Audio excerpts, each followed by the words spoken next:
umva ukuri, kuba umukristo ni ukuba uri we koko.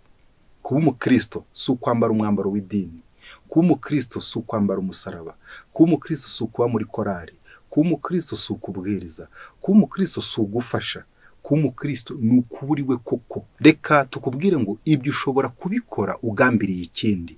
Wagenda wiyorobetse, wavuga akajwi koroshye, wagenda gahoro, ese wamera nk'urwaye, ariko hari ikindi ugambiriye. Mu Rwambere rw'Abikorinto 4:5 hati, nicyo gituma mudakwiriye guca urubanza rw'ikintu cyose igihe cyarwo kitarasohora, kugeza ubwo umwami wacu azaza agatangaza ibyari bishwe mu mwijima kandi akagaragaza n'imigambi yo mu mutima.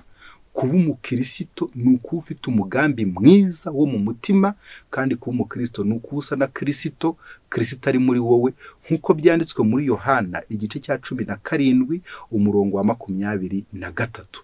Umva kuri mwene data, kuba umukristo ni ukuba uri we koko. Mu gitabo cy'Urwambere rwa Yohana 2:6 ho haratubwira aya magambo ngo, kuko uvuga ko ahora muri we akwiriye nayo kugenda nk'uko yagendaga.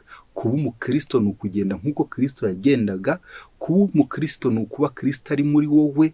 Kuba umukristo ntibigaragarira inyuma, kuba umukristo ntibigaragarira kuba ufashe Bibiliya uyitwaye neza wihengetse. Kuba umukristo ni ukuba uri we koko n'umutima wawe biguhamiriza, kuko Kristo azagaragaza ibyari bihishwe mu mutima. Umva ukuri, mu mukristo ureke kuba icyitiriro.